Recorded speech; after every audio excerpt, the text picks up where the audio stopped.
Dust clouds rolled across the purple grass fields of New Perth as Leo Durant climbed over the fence into the animal preserve.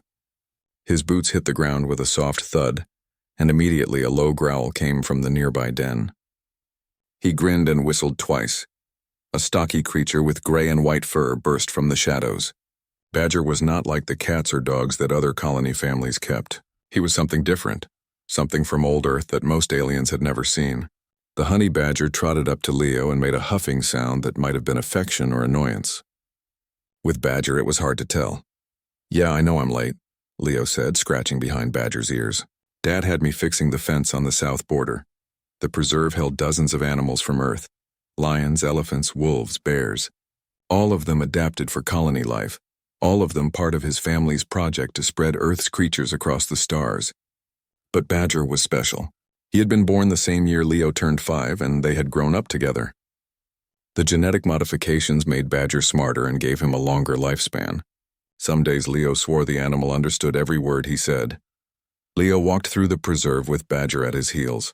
The twin suns were setting, painting the sky in shades of orange and pink that never happened on Earth. He checked the water systems and made sure all the animals had enough food. His parents trusted him with this work even though he was only 12. On colony worlds, kids learned responsibility early. That's when he heard the sound. A deep rumbling that didn't belong to any animal in the preserve. Leo looked up and saw the sky splitting open with fire. 3 ships descended through the atmosphere, their hulls dark and scarred. Pirates. His heart jumped into his throat. The emergency sirens started wailing across the colony. His comm device buzzed with his mother's frantic voice. "Leo, get to the bunker now." But the ships were already landing in the fields around him. Too fast, too close. Leo ran toward the trees, but Badger wasn't following. The honey badger stood his ground, watching the nearest ship with those small black eyes that missed nothing. "Badger, come on," Leo shouted. The ship's door opened with a hiss of hydraulics. Creatures Leo had never seen before stepped out. They walked on 2 legs but had fur like cats with long tails and pointed ears.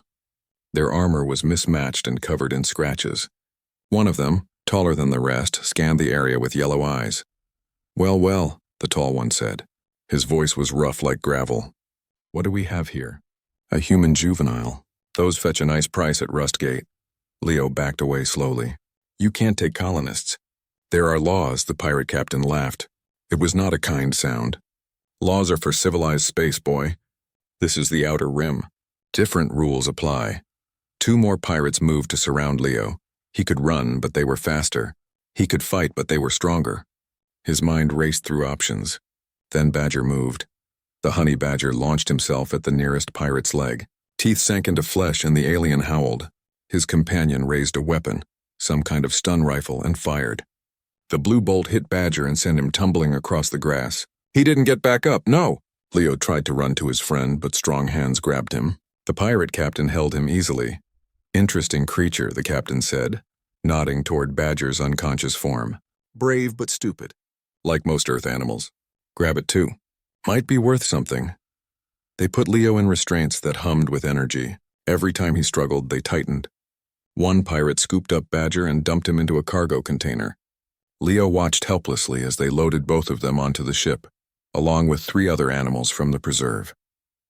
A young lion cub, 2 wolves, all sedated, all stolen. The ship lifted off before colony security could respond. Through a small window, Leo saw New Perth shrinking below. Smoke rose from several buildings. Other ships were leaving too, all of them loaded with stolen goods and people. His home disappeared into the clouds. Inside the ship, they threw Leo into a holding cell with the animals. The cage was barely 3 meters across, with energy bars instead of solid walls. Badger lay in the corner, still unconscious from the stun blast. Leo crawled over to him and checked for breathing. The steady rise and fall of his chest brought relief. "You'll be okay," Leo whispered. "We'll both be okay," but he didn't believe it. Not yet. The other pirates talked among themselves in a language Leo didn't understand, but their leader switched to common tongue when he approached the cell. "You'll bring 50,000 credits at auction, boy. Young humans are rare outside the core worlds. Some rich family will buy you as a servant or a curiosity. Try to escape and I'll space you. Understand?" Leo looked up at him. "My parents will come for me. Your parents are farmers on a frontier world. They have no resources to track us. No connections. No power. The captain grinned. You're alone now. He walked away and darkness filled the holding area as the ship jumped to faster-than-light travel. Leo sat with his back against the wall, one hand on Badger's fur. The honey badger's breathing was getting stronger. Soon he would wake up. Leo thought about everything his father had taught him. About animal behavior. About patience. About waiting for the right moment. Pirates were predators, but they were also arrogant. They had dismissed him as helpless, dismissed Badger as just another animal. That was their first mistake. He looked around the cell, studying every detail. The energy bars had a flicker pattern. The lock mechanism was external but visible. Guard rotations seemed chaotic, undisciplined. These pirates were successful because they preyed on the weak. They had never faced someone who refused to be a victim. Badger's eyes opened. The honey badger lifted his head and looked at Leo. For a moment, they just stared at each other. Then Badger made a low sound, almost like a question. Leo smiled grimly. Yeah, buddy. We're in trouble, but we're not done yet. The honey badger stood up slowly, shaking off the effects of the stun. He walked to the edge of the cell and sniffed at the energy bars. Then he looked back at Leo with an expression that was pure determination. Pirates had taken them. Pirates had made a terrible mistake. Because honey badgers never gave up and humans protected their friends. The galaxy was about to learn that lesson the hard way. The ship called Crimson Talon smelled like rust and old sweat. Leo had been counting the hours since they captured him. 37 so far. The pirates fed them once a day with nutrient paste that tasted like wet cardboard. Badger refused to eat it at first, but hunger eventually won. In the cell next to Leo's, a young alien girl pressed her face against the energy bars. She had soft purple fur and large eyes that seemed too sad for someone so young. Her species was called Quillen, according to the writing on her cage. She had been crying for most of the first day. Hey, Leo said softly. What's your name? She looked at him with surprise. You speak common tongue? Most humans do. Colony education. He gave her what he hoped was a reassuring smile. I'm Leo, this is Badger. The honey badger was exploring every corner of their cell, sniffing and scratching at things. He had already found 3 loose bolts and a crack in the floor panel. Leo had pocketed the bolts when the guards weren't looking. I'm Nerra, the girl said. They took me from the market on my homeworld. My mother was shopping and I was waiting outside and then... Her voice broke. We'll get out of here, Leo said. He tried to sound confident. Nerra shook her head. No one escapes the Tarlon pirates. Everyone knows this. Everyone's wrong then. A harsh laugh came from the cell on Leo's other side. An older human man sat there, gray beard covering half his face, scars covering the rest. He looked like someone who had seen too much of the galaxy's dark side and lived to tell about it. Big words from a small boy, the man said. You got a plan, kid, or just making noise? Working on the plan, Leo replied. You got a name? Hammond. I'm a prospector. Was checking an asteroid field when these cats jumped me. He gestured at the Tarlon guards. Been in worse situations, though. Once got trapped in a collapsed mine for 6 days. Ate my boots to survive, Leo studied him. Hammond looked tough, but more importantly, he looked like someone who knew how to handle himself. How many guards do they have? 8 total. Captain Rivek runs the show. First Mate Scree does the navigation. 6 regular crew handling security and maintenance. Hammond leaned forward. Why? Just gathering information. Badger made a huffing sound and pawed at the energy barrier. A small spark jumped from his claws to the field. The barrier flickered for just a moment. Leo's eyes widened. Badger did it again, deliberately this time. Another flicker. Well, I'll be damned, Hammond muttered. That thing is testing the field's frequency. He's smart, Leo said.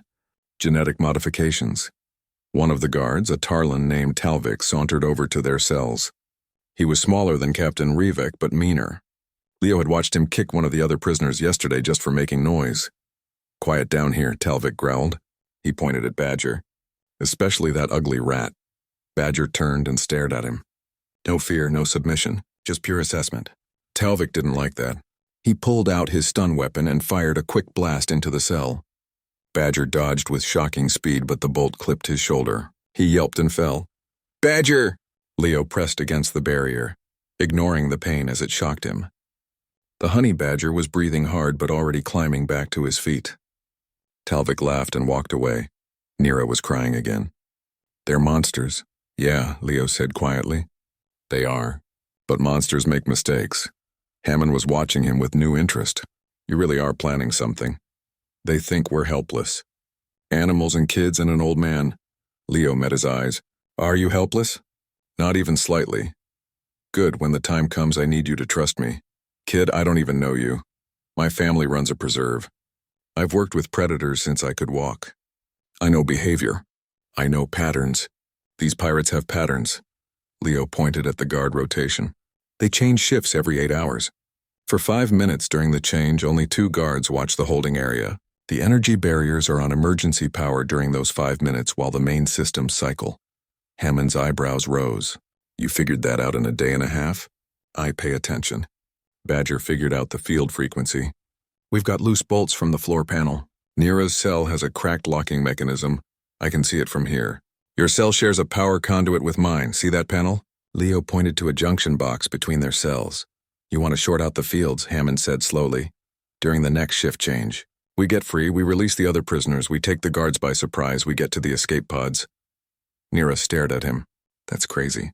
We'll die. We'll die anyway if we get to Rustgate, Leo said. Pirates don't keep prisoners after selling them. We'll be separated, sold to whoever pays. Maybe we end up somewhere okay, but probably not.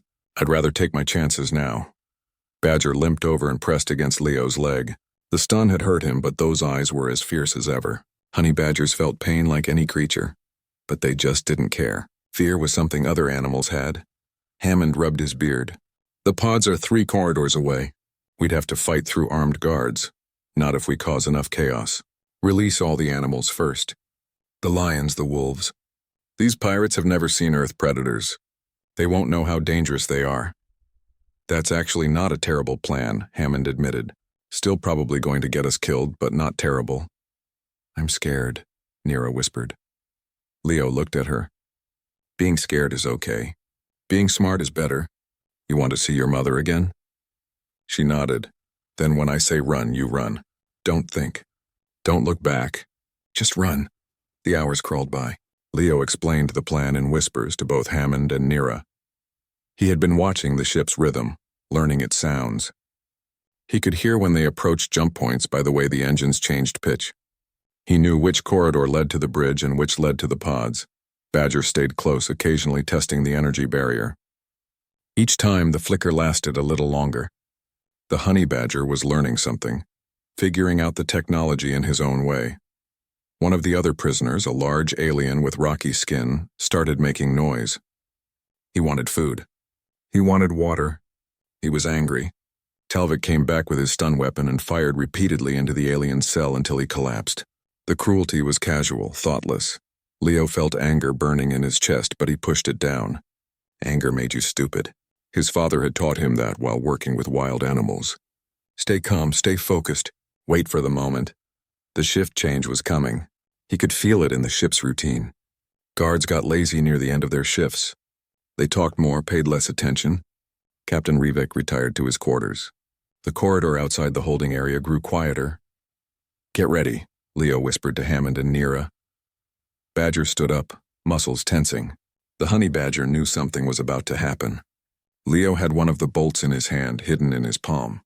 It wasn't much of a weapon, but it would work on the junction box. The guards changed. 2 left, 2 arrived. For exactly 5 minutes, those 2 new guards stood at the far end of the holding area, checking the previous shift's logs. The energy barriers hummed at a lower frequency as power cycled. Leo moved fast. He jammed the bolt into the junction box between his cell and Hammond's. Sparks flew. The barriers flickered and died. He was through in a second. Badger right behind him. Hammond burst from his cell like a man half his age. Alarms started blaring immediately. They had maybe 30 seconds before guards flooded the area. Leo ran to Nerra's cell and kicked the cracked locking mechanism. It shattered. She tumbled out, eyes wide with terror and hope. Hammond was already freeing the other prisoners, including the lions and wolves, from the preserve. The guards at the end of the corridor turned and raised their weapons. Then they saw what was coming. A honey badger leading a pack of Earth predators, backed by desperate prisoners who had nothing left to lose. Their faces went pale under their fur. Run, Leo shouted, and the chaos began. Blood streaked the corridor walls of the Crimson Talon. The first guard never had a chance. Badger hit him low while Hammond hit him high, and the pirate went down hard. The second guard managed to fire his weapon, but the stun bolt went wild as a wolf from the preserve tackled him. Leo grabbed Nerra's hand and ran. Behind them, chaos erupted. The freed prisoners scattered in every direction. Some headed for the pods like Leo had told them. Others went looking for revenge on their captors. The young lions roared in confusion and fear, adding to the noise and panic. "This way," Leo shouted over the alarms. He knew where the pods were. 3 corridors forward, left turn, then straight to the emergency bay. Simple in theory, harder when pirates with weapons were hunting you. They rounded the corner and ran straight into Talvik. The mean guard grinned when he saw Leo. "Going somewhere, boy?" Before Leo could react, Badger shot past him like a furry missile. The honey badger went straight for Talvik's throat. The pirate screamed and tried to shake him off, but honey badgers didn't let go. Ever. Leo pulled Nerra past them while Talvik stumbled backward, clawing at the animal on his face.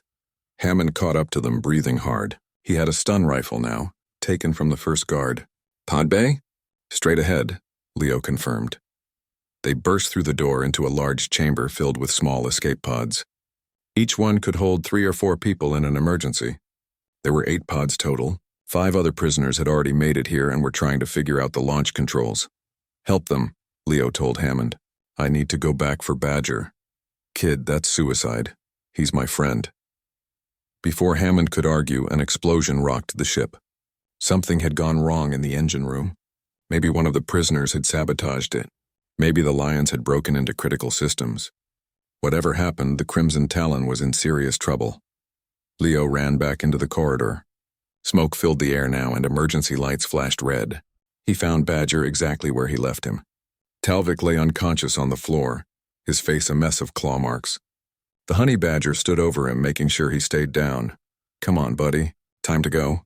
Badger hesitated. He wanted to make sure this threat was finished. But Leo whistled their special signal, and the animal finally turned away. They ran together back toward the pod bay. Captain Rivek emerged from a side passage blocking their path.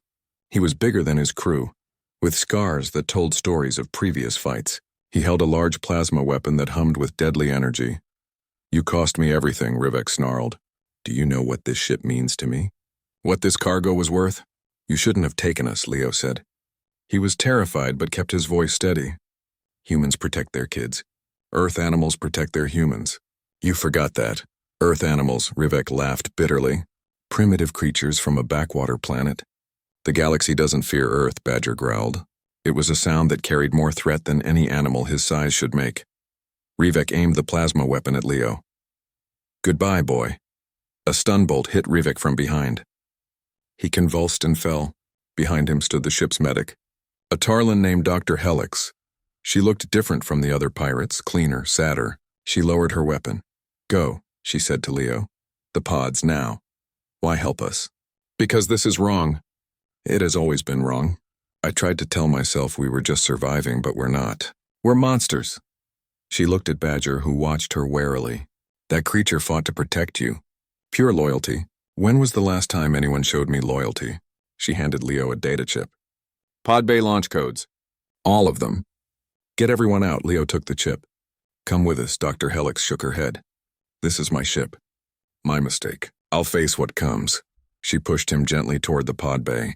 "Run, child, and tell the galaxy what happened here. Tell them the Tarlon pirates learned their lesson." Leo ran.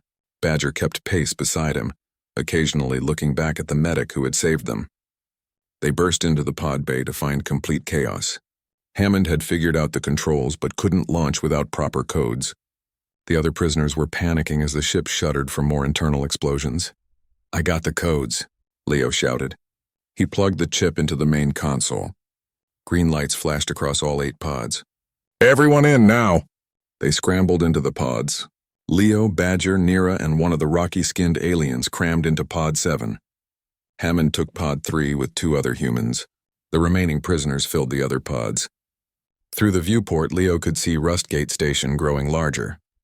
The Crimson Talon had been approaching it when they started the escape. "Launching in 3. Hammond's voice crackled over the comm. 2, 1.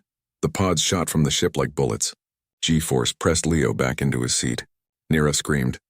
Badger dug his claws into the floor to keep from sliding. Then they were free, floating in space, watching the Crimson Talon drift past them, trailing smoke and fire. "Did we make it?" Nerra asked, voice shaking. "We made it," Leo confirmed. "We're alive."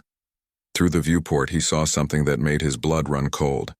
Another ship was docking with the Crimson Talon. It was huge, painted black with no identifying marks. As he watched, a figure appeared in the docking tube viewport. Massive, armored, human. The figure stared directly at Leo's pod. Even from this distance, even through multiple layers of glass and vacuum, Leo felt the weight of that stare. This person had been waiting. This person had wanted him specifically, Leo. Nerra touched his arm. "What's wrong?" "Someone was coming to buy me," he said quietly. Someone human. The implications hit him hard. The raid hadn't been random. They had targeted his colony. They had taken him on purpose. Someone wanted his family's research, their animals, their genetic data, and they had used human traitors to do it. The pods drifted toward Rustgate Station. It was enormous, a sprawling mass of metal and lights that housed thousands of beings from hundreds of species. Somewhere in there they would be safe. Somewhere in there they could find help. But that mysterious ship and its unknown buyer kept drawing Leo's eyes.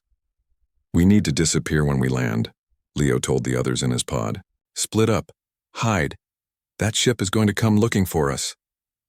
"But the station authorities will protect us," Nerra said hopefully. "Maybe. Or maybe they're part of this." Rustgate isn't exactly known for following laws. Leo had heard stories about this place from visiting traders. It was a haven for criminals, smugglers, and worse. Station security cared more about profit than justice. Hammond's voice came over the comm again. "Pods 4 and 6 are heading to the commercial docks. I'm taking Pod 3 to the industrial sector. Recommend everyone else scatter. Meet at Sector 12, Level 7, place called the Rusty Bolt Bar. 2 hours. Copy that," Leo replied. He didn't know who Hammond was really, but the old prospector had proven trustworthy so far. Their pod entered Rustgate's landing pattern. Automated systems grabbed them and pulled them toward a docking bay. Through the viewport, Leo could see the black ship breaking away from the Crimson Talon. It was coming toward the station too, coming for him. "Badger," Leo said softly. "We're not done running yet." The honey badger looked up at him with those fierce black eyes. He huffed once. Translation: "Never were." The pod docked with a clang of metal. The door hissed open to reveal a cramped landing bay filled with maintenance equipment and cargo containers. A female voice shouted at them from somewhere in the shadows. "Move it! Station security will be here any minute, and trust me, you don't want them to find you first." A woman emerged from behind a cargo container. She was human, maybe 40 years old, with short dark hair and grease stains on her jumpsuit. She carried a heavy wrench like a weapon and had the look of someone who had spent their whole life in space. "You the escapees from the Tarlon ship?" she asked. "Who wants to know?" Leo replied carefully. The woman laughed. "Smart kid. Name's Beth Cooper. I run cargo on this station, legal and otherwise. Word spreads fast down here. Prisoners escaping. Pirates getting their teeth kicked in by Earth animals. Everyone's talking about it." She looked at Badger with appreciation. "That the famous monster?" Badger growled softly. "He's a honey badger," Leo said. "And he's not a monster." "Honey badger," Beth repeated, testing the words. "Well, honey badger or not, you all need to get out of sight. I recognized you the moment I saw you. Leo Durant. Your parents run that preserve on New Perth." Leo's eyes widened. "How do you know that?" "Because your family's name is known in certain circles. Important circles. And if I know who you are, so do the people hunting you." Beth gestured urgently. "Come on, my ship's 3 bays over. We can hide there while I figure out how to get you off this station alive." Leo looked at Nerra, then at Badger. They had escaped the pirates. They had survived. But the real danger was just beginning. Beth Cooper's cargo ship smelled like engine oil and recycled air. She led them through a maze of stacked containers to a hidden compartment behind the main hold. It was barely big enough for the 4 of them, including Badger, but it had food and water, and most importantly, it was safe. "Stay quiet," Beth ordered. "Station security runs random cargo checks. If they find you, I can't help." Leo sat on a crate while Nerra curled up in the corner, finally allowing herself to rest. The rocky-skinned alien who had told them his name was Rock stood guard by the entrance. Badger explored every inch of the compartment, sniffing and investigating. "Why are you helping us?" Leo asked Beth. She paused at the door. I knew your grandmother. Long time ago. She helped me when I needed it. Figure I owe the family. Beth's expression softened. Plus I got kids of my own. Seeing pirates steal children makes me want to break things. My grandmother? She was part of the colonial expansion program. Tough woman. Smart too. She understood something important about Earth species, about why we bring animals with us to the stars. Beth glanced at Badger. We're stronger together. Always have been. After she left, Leo tried to rest, but his mind wouldn't stop. The mysterious buyer kept haunting his thoughts. A human working with pirates to kidnap children from colonies. What kind of person did that? What could they possibly want? Badger climbed onto Leo's lap and settled there. The honey badger's breathing slowed to a peaceful rhythm. Even after everything they had been through, Badger could still find moments of calm. Leo envied that. 2 hours later, Beth returned with Hammond and the other escapees. The small compartment became cramped. Everyone had stories of their journey through the station. Some had been chased by security. Others had hidden in garbage chutes. One lucky group found a sympathetic shopkeeper who fed them. We can't stay here, Hammond said bluntly. That black ship docked an hour ago. Its crew is searching the station. They have a picture of Leo. They're offering rewards. How much? Leo asked, though he wasn't sure he wanted to know. 50,000 credits. Dead or alive, though they prefer alive, Nerra gasped. That's enough to buy a small ship. That's enough to make everyone on this station our enemy, Beth corrected. She rubbed her face tiredly. We need to get you off Rustgate. Problem is every departure gate is being watched. Station Master Voon gave the searchers full access. He's taking a cut of the reward. Can we steal a ship? Rock suggested. His voice was deep and rumbling. Sure, if you want every bounty hunter in 3 sectors chasing us, Beth replied. We need to be smarter than that. Leo stood up and paced the small space. Tell me about the buyer. Who are they? Beth exchanged a look with Hammond. Finally, she sighed. His name is Vincent Cross. Used to be Colonial Defense Honorable Discharge. Then he went private sector. Now he brokers deals between alien races and humans who are willing to sell out their own kind. What does he want with me? Your family's research. The genetic modifications you've been doing to Earth animals. The preservation project. Beth leaned against the wall. Think about it, Leo. If someone could weaponize companion animals, make them loyal and deadly and smart, they could sell that to the highest bidder. Your honey badger alone represents millions in potential revenue. Leo felt sick.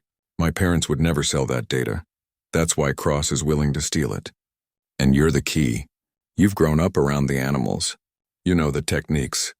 You're the whole project wrapped up in one 12-year-old package. So what do we do? Nerra asked quietly. Before anyone could answer, an alarm sounded through the ship. Beth swore and pulled out a comm device. A voice crackled through it, mechanical and official. This is station security. We're boarding all ships in docking bay 7 for inspection. Prepare for search. That's this bay, Beth said. They're coming. Hammond grabbed his stolen rifle. We fight our way out. Against station security? That's suicide, Beth argued. Leo looked at Badger. The honey badger was alert now, sensing the tension. An idea formed in Leo's mind, crazy, dangerous, but possibly their only chance. What if we don't hide? Leo said slowly. What if we do the opposite? Everyone stared at him. Cross wants me. Station security wants the reward. Everyone's looking for escaped prisoners hiding in the shadows. Leo's words came faster as the plan solidified. But what if we weren't hiding? What if we went public? Explain, Hammond demanded. Rustgate has traders from all over the galaxy, right? Representatives from different species. News channels. Communication hubs. Leo met Beth's eyes. What if we told everyone what happened? The raid on New Perth, the kidnapping, the slavery. Make Cross come after us in the open where everyone can see. That's insane, Rock rumbled. We would be exposed. We're already exposed. They know we're on the station. They're searching every ship. Leo gestured around them. But if we go to the public areas, if we get enough witnesses, Cross can't just grab us without consequences. Beth was nodding slowly. The kid's right. Cross operates in the shadows. He needs deniability. If we make this public, if we get other species involved, it becomes a diplomatic incident. And then what? Nerra asked. We still need to get off the station. We call for help. Contact the Colonial Defense Force, my parents. Anyone who can send ships. Leo knelt down to Badger's level. We survived the pirates. We can survive this, the honey badger huffed. His version of agreement. Heavy footsteps echoed outside the cargo hold. Station security was boarding. They had maybe 2 minutes before the search reached the hidden compartment. Everyone in favor of the crazy plan? Hammond asked. Every hand went up. Then we better move fast, Beth said. She opened a panel in the floor. Maintenance tunnels run under the whole station. We can use them to reach the central hub. That's where all the news services and trading posts are. They dropped into the tunnels one by one. The space was cramped and dark, lit only by flickering emergency lights. Pipes ran along the walls carrying water and waste and power throughout the massive station. Leo heard rats scurrying in the darkness. At least he hoped they were rats. Badger led the way. The honey badger's nose was better than any scanner, and he could smell fresh air ahead. They crawled for what felt like hours but was probably only 20 minutes. Finally, they emerged through a grate into a busy marketplace. Dozens of species filled the space. Tall insectoids haggled with short furry traders. A group of aquatic beings floated in mobile water tanks. Holographic advertisements flashed in every language. The noise was overwhelming after the quiet tunnels. Stay together, Beth ordered. Head for that news kiosk. They pushed through the crowd. Leo kept Badger close, one hand on his back. People stared at them. They looked like what they were, escaped prisoners covered in grime and desperation. But no one tried to stop them. The news kiosk belonged to a multi-armed alien who ran 3 different screens at once. She looked up when they approached, her multiple eyes blinking in sequence. We need to make a statement, Leo said, about the Tarlin pirates, about human slavers, about everything. The alien's eyes focused on him. You're the boy, the one with the reward. Yes, and I want to tell my story, all of it, to everyone who will listen. She studied him for a long moment. Then she smiled, which was unsettling with that many teeth. This will be the biggest story I've ever broadcast. Get in front of the camera. As Leo stood before the recording device, he saw movement in the crowd. Men in black armor. Cross's people. They were here. They had found him. But so had everyone else. Word spread fast. Within seconds, dozens of beings were watching. Cameras from other news services appeared. This was it. The moment everything changed. Leo took a breath and began to speak. He told them about New Perth, about the raid, about the kidnapping, about Badger and how a honey badger never gave up. He told them about the Crimson Talon and the escape. He told them about Vincent Cross and the conspiracy to steal human children. The armed men moved closer but couldn't reach him through the growing crowd. More species gathered. Some were outraged. Others were curious. But all of them were listening. By the time Leo finished, the entire central hub had stopped to watch. His story was broadcasting across the station, across the sector, maybe across the galaxy, and somewhere in that crowd, Vincent Cross was watching too, realizing his careful plans had just exploded in the worst possible way. The crowd in the central hub had grown to hundreds. Species from every corner of the galaxy watched as Leo stood before the cameras. Some held up communication devices, recording everything. Others shouted questions. The noise was deafening. Then a new voice cut through the chaos. Clear the area. This is station security. Commander Vrak pushed through the crowd with a squad of armed officers. He was tall and reptilian, with scales that shimmered under the marketplace lights.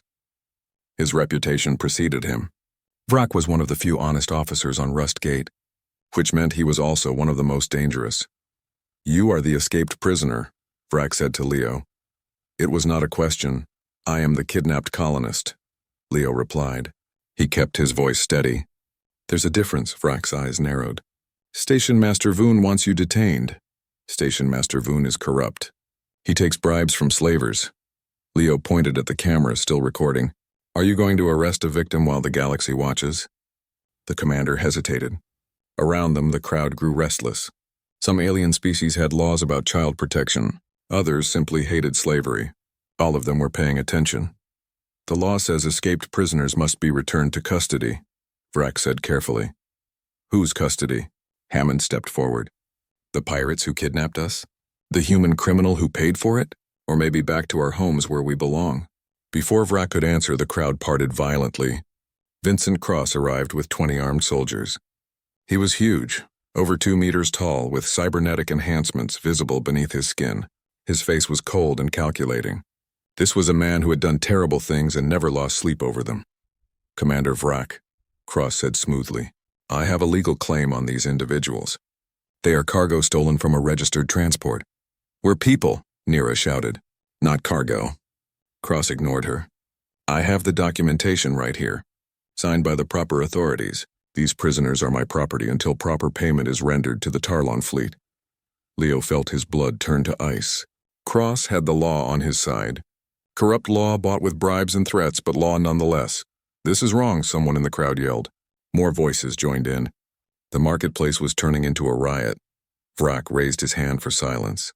I need time to review the documentation. Everyone will remain here while I consult with my superiors. Commander, Cross said quietly. There are political considerations. My employers are very powerful, very connected. You don't want to make enemies of them. Are you threatening me? I'm informing you of reality. Vrak's scales rippled with anger. Leo could see him wrestling with duty and conscience. Finally, the commander spoke into his comm device. Bring me all files related to Tarlon fleet activities in this sector. Also, bring me Station Master Voon. I have questions about his financial records. Cross's expression darkened. You're making a mistake, perhaps, but it's mine to make. Vrak turned to his officers. Protective custody for the prisoners. No one touches them until I sort this out. Commander, one of Vrak's officers pointed at a screen. You need to see this. The marketplace's large display screen switched to a newsfeed. A reporter was standing in front of the Crimson Talon, which was now locked in Station Security's impound bay. The ship was damaged badly, barely holding together. Inside this vessel, our investigation team found evidence of extensive slave trading operations, the reporter said. Computer logs show dozens of raids across 5 sectors. Names, dates, victims. But most disturbing is this communication log between the Tarlon pirates and a human broker named Vincent Cross. Cross moved toward the exit. But Vrak's officers blocked his path. The reporter continued. Messages detail a specific operation targeting the Durant family preserve on New Perth. The goal was to kidnap 12-year-old Leo Durant and steal research data about genetically enhanced Earth animals. This was not random piracy. This was a coordinated conspiracy. The crowd erupted. Some species shouted for Cross's arrest. Others demanded justice for all the victims. The marketplace descended into chaos. Cross drew a weapon. His soldiers did the same. If I can't take the boy legally, I'll take him by force. Stand down, Vrak commanded. His officers raised their own weapons. Leo looked at Hammond, then at Beth. They were outnumbered and outgunned. Even with Badger's ferocity, they couldn't win a firefight in a crowded marketplace. Too many innocents would die. Then something unexpected happened. The freed prisoners from the Crimson Talon emerged from the crowd. All of them, including the rocky-skinned rock and the large alien that Talvik had tortured. They surrounded Leo and his friends, forming a living shield. You want the boy? Rock rumbled. You go through us first. More beings joined them. Shopkeepers who hated slavery, traders who had lost family to pirates.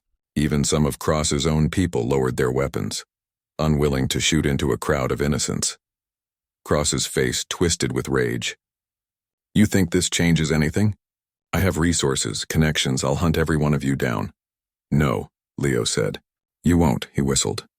Badger, who had been sitting quietly at his feet, suddenly sprang forward. The honey badger moved with terrifying speed, weaving between legs and weapons.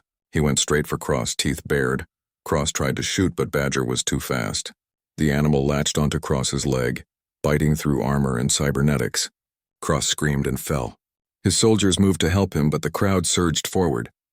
Not attacking, just pressing in, making it impossible to fight. In the confusion, Beth grabbed Leo. Time to go. They ran. Hammond led the way through a service corridor while Vrak's officers held back Cross's soldiers. Badger caught up to them, blood on his muzzle but otherwise unhurt. The honey badger looked pleased with himself. Where are we going? Nerra panted. Emergency docking bay, Beth replied. I called in a favor. Someone's coming to get us. They burst into the docking bay to find an unmarked ship waiting. The cargo ramp was down. A woman stood at the top in Colonial Defense Force uniform. She was older, with gray hair and the bearing of someone who had commanded respect for decades.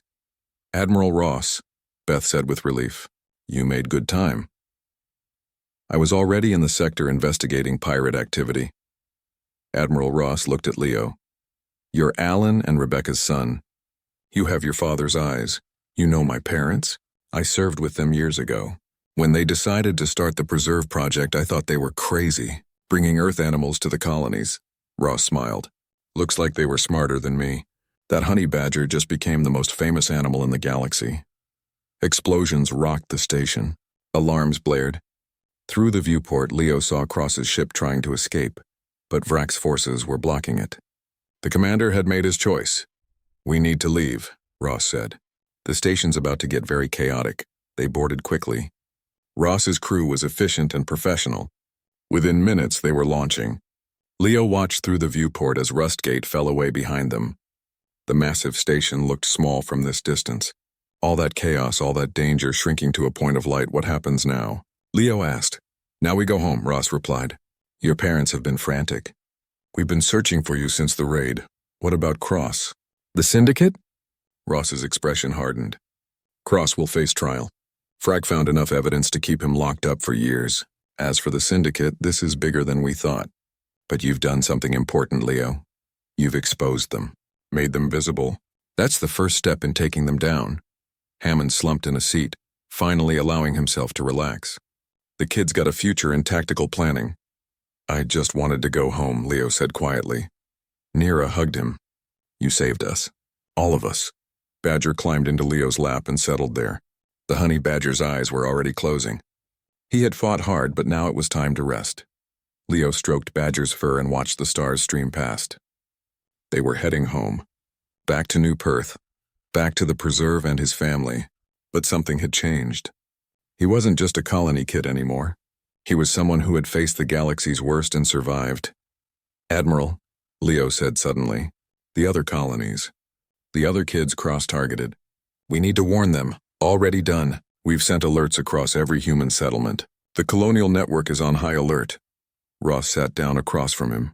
But you're right to think about them. This isn't over. The Syndicate has been operating for years. There are more people like Cross out there. More conspiracies. More danger. Then we need to stop them. We will. When you're older, if you want to help, there will be a place for you in the Colonial Defense Force. Leo looked at Badger, still sleeping peacefully despite everything. The honey badger had taught him something important. Size didn't matter. Fear didn't matter. What mattered was never giving up, never backing down, always protecting those you cared about. I'll think about it, Leo said. The ship jumped to faster-than-light travel and Rustgate disappeared behind them. They were going home. But the galaxy had learned something today.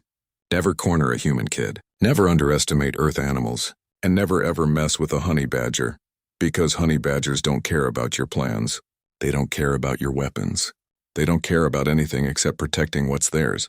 And right now, Leo Durant was theirs. 3 months had passed since Rustgate. Leo stood in the same fields where the pirates had taken him, but everything felt different now. The grass was still purple. The twin suns still painted the sky in brilliant colors. But the colony had changed.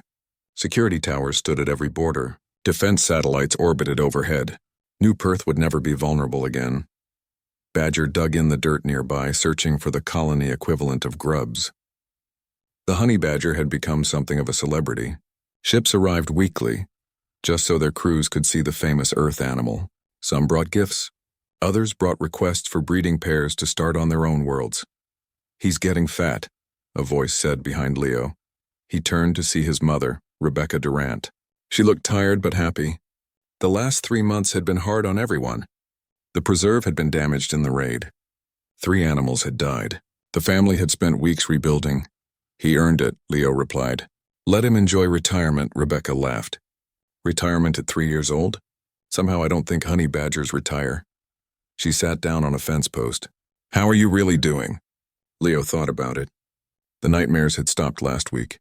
He could sleep through the night now without waking up in a cold sweat, thinking he was still on the Crimson Talon.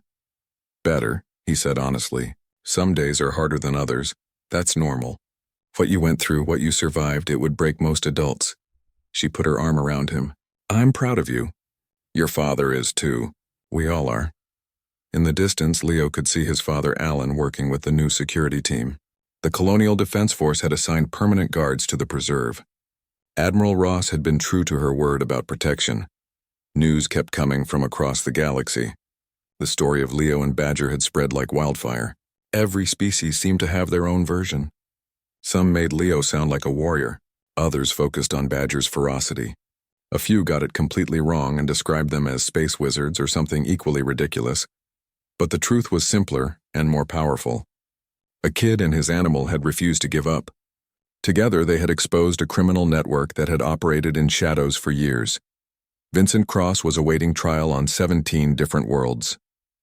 Each one wanted justice for their stolen children. Commander Vrak had been promoted and given command of a new anti-trafficking task force. Dr. Helix, the pirate medic who had helped them escape, had testified against her former crew in exchange for leniency. The Tarlon fleet had been disbanded. Captain Rivek had died when the Crimson Talon's engines finally exploded. First Mate Scree was in prison. Talvik, the cruel guard, had been found with severe injuries in the ship's wreckage. Badger's handiwork. Someone's here to see you, Rebecca said, nodding toward the main house. Leo walked back with Badger trotting beside him. A shuttle sat in the landing pad, military markings on its hull, but it wasn't Admiral Ross this time. It was Nerra. The young Quillen girl jumped out before the shuttle fully powered down. She ran to Leo and hugged him fiercely. I can't believe I'm actually here. What are you doing on New Perth? Leo asked, surprised but happy. My mother got a job with the Colonial Administration. We're moving to the sector capital, but we're stopping at every colony on the way. I wanted to see you first. Nerra looked around with wide eyes. Your home is beautiful. Want to meet the other animals? They spent the afternoon touring the preserve. Nerra was fascinated by everything. The lions, the elephants, the wolves. She had never seen such diversity of species from one planet. Her world had fewer large predators and none as varied as Earth's. Your planet must have been very dangerous, Nerra said as they watched a bear catching fish in a stream. Still is in some places. Humans spent thousands of years learning to live alongside these creatures. Some we domesticated. Others we learned to respect from a distance. Leo scratched Badger behind the ears. But we never forgot that we're stronger together. A group of alien visitors arrived in the late afternoon. They were delegates from the Quillen homeworld, Nerra's species. They approached Leo nervously. We wanted to thank you personally, the lead delegate said. Your actions saved not just our children who were prisoners, but prevented future raids on our colonies. The Syndicate had been targeting our worlds for years. I just did what anyone would do, Leo said. No, most would have given up. Most would have accepted their fate. The delegate bowed low. We wish to establish a preserve on our world, to bring Earth animals and learn from them. Will you help us? Leo looked at his parents. His father nodded encouragingly. It's your decision. I'll help, Leo said. But understand, these animals aren't weapons. They're companions, friends, family. If you want them on your world, you have to respect that. We understand. Your honey badger taught us what loyalty truly means. More visitors came as the days turned into weeks. Representatives from a dozen different species, all wanting to learn about Earth animals. Some wanted to start breeding programs. Others wanted to study the genetic modifications. A few just wanted to meet the famous boy and his honey badger. Leo tried to give them all time, but it was exhausting. He missed the simple days of just working in the preserve, taking care of animals without being watched and analyzed. One evening, he found Hammond sitting on the porch of the main house. The old prospector had stayed on New Perth, helping with security and repairs. He claimed he was too old to go back to asteroid mining, but Leo suspected he just wanted a place to belong. Tired of being famous yet? Hammond asked. Very, Leo admitted. It'll die down eventually. People will find something else to talk about. Hammond pulled out a data pad, though you might want to see this before it does. The pad showed a news report from the Galactic Core. The Colonial Senate had passed new laws about child protection and trafficking. They were called the Durant Protocols. Any ship found transporting kidnapped minors would be destroyed on sight. Any species caught participating in child slavery would face immediate sanctions. They named it after us. Leo whispered. After you. Hammond corrected. You changed things, kid. Made the galaxy safer for everyone's children. Leo watched Badger sleeping in a patch of sunlight. The honey badger looked so peaceful, so normal. It was hard to believe this small animal had helped spark a galactic movement. Admiral Ross visited again a month later. She brought news that the syndicate's leadership had been identified. A joint task force from multiple species was hunting them. It would take years to bring them all to justice, but the process had begun. "We couldn't have done this without you," Ross said. "You started something important. I just wanted to go home. The best heroes usually do." Ross handed him a small badge. "This is honorary. You're too young for actual service. But when you turn 18, if you still want to help, there's a place for you in the Colonial Defense Force." Leo took the badge. It was simple metal, nothing fancy, but it represented something bigger, a promise, a future. That night, Leo sat in the preserve under the stars. Badger curled up beside him, making the contented sounds that honey badgers made when they felt safe. Around them, the other animals settled into sleep. Lions rumbled. Wolves howled at the moons. Life continued as it always had, but the galaxy had changed. Across hundreds of worlds, children slept safer because of what happened here. Parents held their kids a little tighter. Colonies strengthened their defenses, and somewhere in the dark spaces between stars, criminals thought twice before targeting the innocent. The message had spread through every spaceport, every trading post, every shadowy corner where bad people made their deals. It was simple and clear. Never corner a human kid. Never underestimate Earth animals. Never mess with a honey badger, because honey badgers never quit. They never back down. They protect what's theirs with a ferocity that defies their size. And when bonded with a human who shares that same stubborn refusal to give up, they become something greater than either species alone. Leo thought about the future. College. Maybe the Defense Force. Definitely continuing his family's work with the preserve. There was so much to do, so many colonies that needed help establishing their own programs. But that was tomorrow's worry. Tonight he was just a kid sitting with his best friend under alien stars, grateful to be home. Badger opened one eye and looked at him. The honey badger huffed softly. Translation: "Stop thinking so much." Leo smiled. "You're right, as usual." He lay back in the grass and watched the stars. Somewhere up there, Nerra was traveling to her new home. Hammond was probably telling exaggerated stories about their adventure. Beth Cooper was running cargo and secretly helping other escapees find freedom. Commander Vrak was hunting the last remnants of the syndicate. They were all connected now, bound by shared experience and mutual respect. Humans and aliens working together to make the galaxy better. And it had all started because a 12-year-old boy refused to abandon his honey badger. And a honey badger refused to let anyone hurt his human. Leo closed his eyes. Tomorrow would bring new challenges. More visitors. More requests for help. More responsibilities.